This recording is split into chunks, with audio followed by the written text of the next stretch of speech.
Bonjour à toutes et à tous et soyez les bienvenus dans ce débrief de l'essentiel social média épisode 35. Donc comme chaque semaine, voilà, je prends un petit moment pour aller un petit peu plus loin dans la veille que je vous propose de manière hebdomadaire sur l'ensemble de mes plateformes sociales. YouTube, LinkedIn, Insta, Twitter, etc. Voilà, vous pouvez retrouver ça un petit peu partout. Là, vous êtes présent en Twitter Spaces. Je vous remercie d'être là, de l'écouter en direct ou en replay. Je m'appelle Julien Bougeot, je suis formateur en communication digitale, social media management et je suis également freelance dans les mêmes univers. Donc voilà, chaque semaine, je vous propose ce débrief qui est basé sur de la veille et ici, cette veille est disponible sur Twitter en tweet épinglé normalement, donc vous pouvez la consulter. Si on commence au programme cette semaine, on va commencer déjà avec une news. Restons sur Twitter dans ce cas. Donc, la possibilité d'épingler 6 conversations Twitter. Ici, c'est une news donc, qui est en lien avec l'usage des messages privés sur la plateforme. Et donc, désormais, en fait, on va pouvoir épingler 6 conversations qu'on souhaite garder, ou en tout cas qui sont les plus actives. Et au lieu qu'elles tombent au fond de notre fil de messages, elles vont pouvoir rester plutôt en haut. Donc chacune des conversations épinglées sera naturellement visible en haut de cette messagerie. Donc la fonctionnalité elle est en cours de déploiement sur les applications mobiles ainsi que sur la version desktop. Alors si on va un petit peu plus loin que juste la news, l'idée c'est que ça va en rien révolutionner l'usage qu'on a traditionnellement de la messagerie Twitter. Par contre, derrière la réflexion qu'on peut se faire, c'est effectivement que Twitter essaye quand même de rattraper son retard parce que quand on y pense, la messagerie Twitter est quand même simplement archaïque. C'est-à-dire que oui, effectivement, on peut y ajouter quelques contenus, mais elle est quand même très, très, très simpliste. Il n'y a aucun moyen de classer, il y a très peu de fonctionnalités en comparaison, par exemple, d'un Messenger qui foisonne de fonctionnalités, voire peut-être sans doute et parfois un petit peu trop. Twitter est resté dans une version qui est extrêmement simple, un petit peu à la manière d'Instagram aussi, où finalement le système de messagerie demeure extrêmement basique. Donc là, on sent que voilà, ils veulent quand même un petit peu monter en gamme là-dessus. Donc ça rejoint toujours cette même idée de Twitter qui est en très très très forte modification, hein, qui a vraiment un changement de paradigme assez profond sur tout un tas de fonctionnalités. Et donc là, la messagerie, voilà, il commence à travailler là-dessus. Donc la petite news sur ces 6 conversations épinglées. Il faut s'attendre sans doute à ce qu'il y ait voilà, à ce qu'il y ait des nouvelles opportunités là-dessus. Voilà, ça m'étonnerait pas que la messagerie puisse être largement évolutive, et notamment dans l'optique un petit peu de conversation, de groupe, de choses comme ça. On peut s'attendre quand même à des nouvelles fonctionnalités à venir à ce niveau-là. On part du côté du métaverse avec un premier chiffre. Donc là, il y a quelques mois, on nous parlait à tort et à travers du métaverse. Donc là, on a un premier chiffre. Meta qui nous annonce qu'il y aurait 300 000 membres pour Horizon Worlds. Donc ça, concrètement, il s'agirait d'une multiplication par 10 depuis son déploiement aux États-Unis et au Canada en décembre 2021. Voilà, donc a priori, ça commence un petit peu à prendre, hein, 300 000 membres, ça reste encore pas confidentiel, mais bon, on va dire que par rapport au nombre d'inscrits qu'il peut y avoir sur Facebook qui frôle les 2 milliards, ou voire qui a dépassé un petit peu les 2 milliards, bon, on est quand même encore assez modeste. Pour autant, ça demeure intéressant. Il faut savoir que chaque membre chez Horizon World peut créer son monde personnalisé. Donc là, à date, Meta annonce qu'il y a près de 10 000 de ces univers personnalisés qui ont été créés. Donc ça, c'est des chiffres aussi qui sont compilés, qui compilent également des éléments en provenance de Horizon Venues. Donc, ils ne sont pas que des éléments de Horizon Worlds. Si on va un petit peu plus loin, ça veut dire quoi? Donc, ces chiffres, déjà, c'est intéressant d'avoir des premiers chiffres, parce que jusqu'à présent, le métavers, c'est beaucoup de promesses, etc. On n'a pas encore de vrais chiffres, donc là, ce sont quand même les premiers. Donc, les chiffres restent encore un petit peu confidentiels, ils sont quand même à mettre en perspective de l'évolution des ventes des casques Oculus Quest, puisqu'il faut savoir que pour aller sur Horizon Worlds, il faut exclusivement utiliser ce casque Oculus Quest, donc qui demeure à date le seul moyen par lequel Horizon World est accessible. Donc là aussi, c'est intéressant, c'est-à-dire que c'est pas seulement un nombre d'inscrits sur une plateforme, c'est aussi un nombre d'équipements. Donc là, mine de rien, on va dire la traversée pour atteindre le métaverse va quand même nécessiter d'avoir un équipement spécifique, qui vont être ce casque Oculus. Donc effectivement, on n'aura peut-être pas des explosions d'utilisateurs avec des flèches et des pics monumentaux en termes de nouveaux inscrits, parce que ça demande quand même un investissement, notamment financier, qui est tout autre que celui de s'inscrire sur une plateforme sociale. En tout cas, il demeure que ce sont les premiers chiffres. Si le groupe PETA les publie, c'est parce que voilà, ils en sont relativement fiers et ils veulent aussi rassurer sans doute les marchés financiers, puisque pour l'instant le métaverse est un gouffre financier, c'est-à-dire qu'il y a énormément d'investissements qui sont faits dessus. Avec quelle perspective à l'avenir, ça reste encore une vaste question. Donc en tout cas, ces chiffres-là ont aussi vocation à rassurer les premiers investisseurs en disant mais regardez, il y a déjà des gens qui ont passé le pas et qui interagissent dans ce métaverse, tout en sachant qu'ils sont extrêmement vigilants sur le déploiement de ce métaverse, puisqu'on se souvient la semaine dernière, j'avais évoqué la nouvelle je sais plus le nom de la news, mais en gros avoir un espèce de cercle de protection, si on peut résumer les choses ainsi, autour de son avatar dans le métaverse suite à des premières suspicions d'agression numérique détectées sur la plateforme. Donc on voit qu'ils sont assez vigilants là-dessus, en tout cas qu'ils y vont pas à pas, mais qui tentent de rassurer au possible à la fois le marché, les marchés financiers et aussi les utilisateurs. En parlant d'utilisateurs, cette fois-ci, on part du côté de Snapchat où il va être désormais possible de changer son nom d'utilisateur. Donc là, c'est quelque chose qui va être effectif à partir du 23 février, donc c'est-à-dire dans 2 jours. Tous les Snapchatters auront la possibilité d'opter pour un nouveau nom d'utilisateur, que ce soit sur iOS ou sur Android. Donc, effectivement, cette modification n'aura aucun impact sur sa liste d'amis, voilà, sur les codes, sur le Snapcode, etc., et surtout les memories qui auront été faits. Donc, a priori, ça fait écho à une demande qui était assez forte de la part des utilisateurs de bien vouloir changer leur nom, leur pseudo. Donc, ça, c'est une possibilité qui va être offerte une fois par an, simplement. On ne pourra pas changer non plus tous les jours. Euh, voilà, après, on ne connaît pas trop les autres conditions qui sont édictées là-dessus. Euh,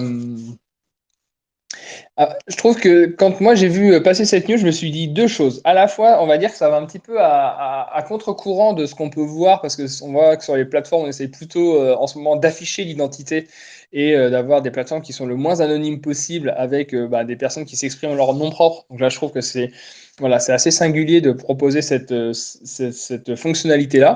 À côté de ça, je me dis autre chose, c'est-à-dire que Snapchat, on voit, hein, comme n'importe quelle plateforme sociale, a une moyenne d'âge de ses utilisateurs qui tend à progresser.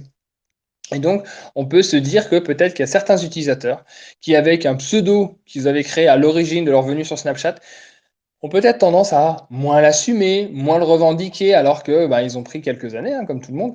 Et peut-être aussi cette manière de changer son pseudo d'utilisateur, c'est peut-être aussi de se dire, bah tiens, Snapchat est aussi en capacité de m'accompagner dans le long terme. C'est-à-dire, ce ne sera pas que la plateforme, en gros, de mes jeunes années, si je résume les choses ainsi. Ça sera peut-être aussi une plateforme qui va pouvoir m'accompagner et avec mon évolution, et peut-être ne serait-ce que dans le monde professionnel, ça pourrait peut-être être quelque chose dont aussi je pourrais utiliser parce que j'aurai pas un pseudo qui sera complètement délirant et qui sera juste le fruit de mon délire d'adolescence ou de jeunes adultes, ce qui se comprend tout à fait, mais ce qui peut-être dans un autre contexte, et on aura moins envie de le revendiquer. Donc, à défaut de recréer tout un univers, là, le fait de le faire évoluer, ça permet aussi de davantage coller avec ses aspirations et son profil à l'instant T. On revient un petit peu sur Twitter avec la plateforme qui annonce le lancement d'un badge Goodbots. Donc la fonctionnalité de badge Goodbots de Twitter est enfin accessible à tous les développeurs. Ce badge, concrètement, il va permettre d'identifier les comptes Twitter automatisés et de préciser qui est leur créateur. Parce qu'effectivement, on interagit, ça arrive d'interagir avec des comptes Twitter finalement qui ne sont que des bots. Il n'y a pas d'utilisateur humain derrière. Donc là, ça va être intéressant voilà, de savoir ça. Donc ce badge, il va être situé sous le nom de l'utilisateur, il va être accompagné d'une petite icône de robot, et les étiquettes de bot n'offrent pas de fonctionnalités supplémentaires pour le coup. Voilà, l'étiquette va être accessible pour tous les développeurs de bots sur la base du volontariat, là il n'y a rien d'obligatoire. Si on creuse un petit peu le sujet, donc cette fonctionnalité, elle va permettre de comprendre avec qui est-ce qu'on interagit sur la plateforme, donc ça c'est intéressant. Dans le cas d'une fonctionnalité, par exemple, de service client qui est assez répandue sur Twitter, cette transparence, elle s'annonce assez bénéfique. Moi, je vois totalement l'usage là-dessus, c'est-à-dire avec des comptes de service client qui vont vraiment être basés sur un chatbot et on saura qu'on s'adresse à un chatbot qui va pouvoir nous renseigner de jour comme de nuit, en vacances, etc., depuis l'étranger de manière assez efficace. Donc ça va être plutôt agréable, mais en tout cas, je trouve qu'il y a un vrai exercice de transparence là-dedans qui est assez agréable. Et je pense que pour les entreprises, elles vont pouvoir limite se doter de deux comptes. Un compte, on va dire, vraiment vivant, qui va pouvoir faire vivre la marque, qui va pouvoir communiquer, créer de l'humeur, créer du relationnel, créer tout un tas d'interactions. Et à côté, un compte qui va vraiment être centré, pour le coup, sur le service au client. Et enfin, à mon sens, dans la lutte contre le cyberharcèlement, qui est quand même très présent malheureusement sur la plateforme, cette étiquette de Good Boats va permettre d'identifier les comptes positifs avec lesquels interagir et permettre d'éviter aussi les comptes néfastes qui peuvent aussi travailler du harcèlement en ligne. Donc, toujours pareil, dans la même optique qu'à mon sens est poursuivi par Twitter, c'est vraiment le côté de se redorer un petit peu le blason. Autre nouveauté, cette fois-ci, on part du côté d'Instagram qui vient d'annoncer la possibilité de faire un like dans les stories Instagram. Donc, ça, dans l'absolu, on peut se dire oui, bah, c'est pas une nouveauté en tant que telle. Ça l'est dans le sens où, jusqu'à présent, quand on interagissait avec une story, notamment quand on était un like, quand on applaudissait, quand on faisait une réaction, quel que soit le type, en fait, ça générait immédiatement un message privé. Et donc, cette réaction était envoyée en message privé. Là, l'idée, ça va être de pouvoir. Donc, concrètement, les utilisateurs vont voir apparaître une nouvelle icône en forme de cœur située tout en bas de l'écran entre l'option envoyer un message et l'option de partage. Donc, lorsqu'ils regardent ces stories. Donc, voilà, ils vont pouvoir envoyer un like de cette manière-là. Donc les likes vont rester privés, ne seront pas visibles des utilisateurs. Seule la personne ayant posté la story verra ça. Mais en tout cas, ça ne va pas venir alourdir une fois encore la boîte de messagerie Instagram, qui est quand même qui peut quand même rapidement déborder. Hein. C'est-à-dire quand on a des stories avec beaucoup d'engagement au niveau des marques, c'est très compliqué d'arriver à faire le tri, d'arriver à mettre de côté. On l'a dit tout à l'heure, la boîte de messagerie Instagram demeure assez archaïque, bien qu'un petit peu plus évoluée que celle de Twitter, elle est quand même encore assez archaïque. Et c'est vrai que régulièrement, on avait quand même affaire à des boîtes de réception qui étaient quand même un peu floudées par ces petites réactions, etc. Alors là, le fait que ça ne soit plus présent en message privé, je trouve que c'est plutôt une très bonne chose. Et aussi, ça s'inscrit dans autre chose, donc c'est-à-dire qu'on en a déjà parlé aussi dans l'optique de fusion des messageries de Meta, donc c'est-à-dire celle de Messenger, les DM Instagram ainsi que WhatsApp. Cet arrêt des MP factices via les réactions à chaque like, c'est plutôt une très bonne nouvelle. Et enfin, un décompte des likes et des utilisateurs qui ont aimé s'affichera dans les statistiques, permettant de valoriser aussi à plusieurs titres les stories, donc c'est-à-dire entre les personnes touchées, les engagements et donc un taux d'engagement. C'est-à-dire que concrètement, quand vous, professionnellement ou même personnellement, vous allez faire une stories, vous allez pouvoir récolter le nombre de likes et ça va permettre, entre le nombre de personnes touchées et le nombre de likes que ça a généré, de pouvoir envisager des taux d'engagement sur des stories. Des choses qu'on avait déjà auparavant, mais là, je trouve qu'on va avoir aussi un espèce de pied d'égalité. On va pouvoir avoir des statistiques référentes sur lesquelles on va pouvoir calculer. Donc, ça va permettre aussi de valoriser à nouveau les stories et aussi de leur redonner peut-être un petit peu de vigueur face aux reels ou réels, selon comment on les appelle, qui trustent un petit peu tous les usages à l'heure actuelle. Ça, c'est une news qui est un tout petit peu plus vieille, bien qu'elle a tout juste une semaine. Donc, Facebook News, pardon, qui est disponible en France. Donc, Facebook News est disponible en France depuis le 15 février, donc ça fait à peine une semaine. Donc, son but à Facebook News, c'est de centraliser toutes les actualités provenant d'un large éventail de sources d'informations fiables et pérennes. Donc, sur Facebook News, on retrouvera toutes les actualités à la une, des suggestions d'articles personnalisés, des sections thématiques, etc. Donc, je lis la réaction, en tout cas l'explication du groupe Meta. Donc, pour s'assurer que Facebook News permette aux gens de se forger une vision informée et fiable de ce qui se passe dans l'actualité, l'onglet comprend du contenu sélectionné par une équipe indépendante de journalistes ayant une solide expérience dans diverses rédactions. Donc voilà, ainsi la firme annonce sa collaboration avec Media Service, une filiale de l'AFP, son partenaire de curation dédié à Facebook News en France. L'arrivée de Facebook News, c'est quand même un gros combat, hein, un gros combat avec les éditeurs de presse. Ça a été très compliqué. Ça a été un combat de longue haleine. Donc là, j'ai regardé, il y a quand même un certain nombre de titres de presse nationale et de presse régionale qui sont associés à ça.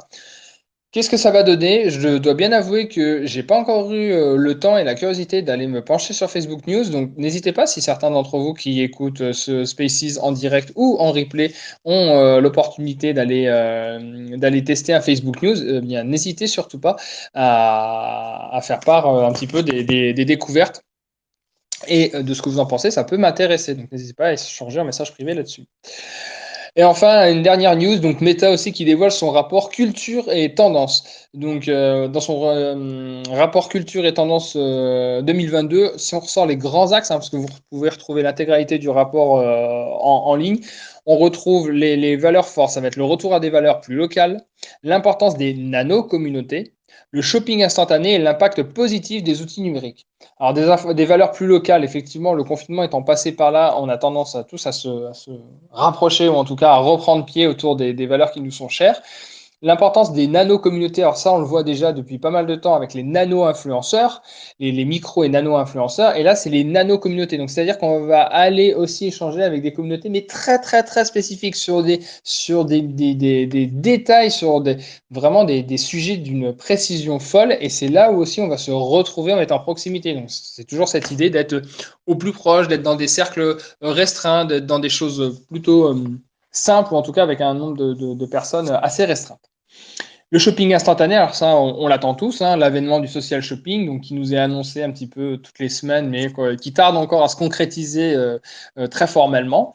Et enfin, l'impact positif des outils numériques, le confinement étant aussi passé par là, eh bien, effectivement, les outils numériques sont à marche forcée rentrés dans nos vies encore un peu plus que ce qu'il était auparavant.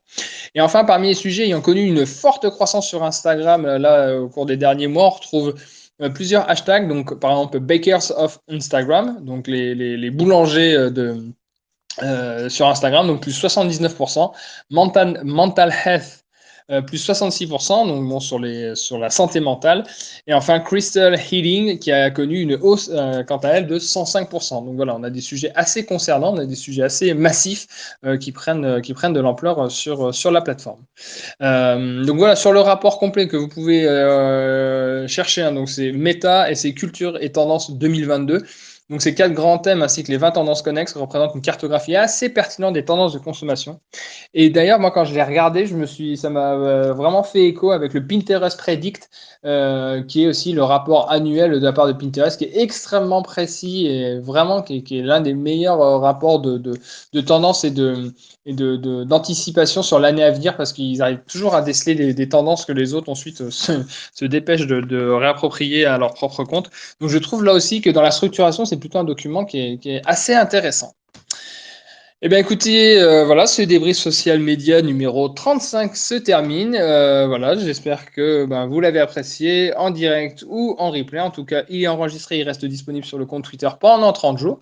Voilà, donc je m'appelle Julien Bougeot, je suis formateur en communication digitale, social media management. Je m'amuse à faire du storytelling et j'aime bien papoter sur les plateformes de tout un tas de sujets. Je suis aussi rédacteur pour des magazines. Donc n'hésitez pas à me solliciter, à venir échanger avec moi sur cette veille, sur des autres sujets. Voilà, ce sera toujours avec grand plaisir.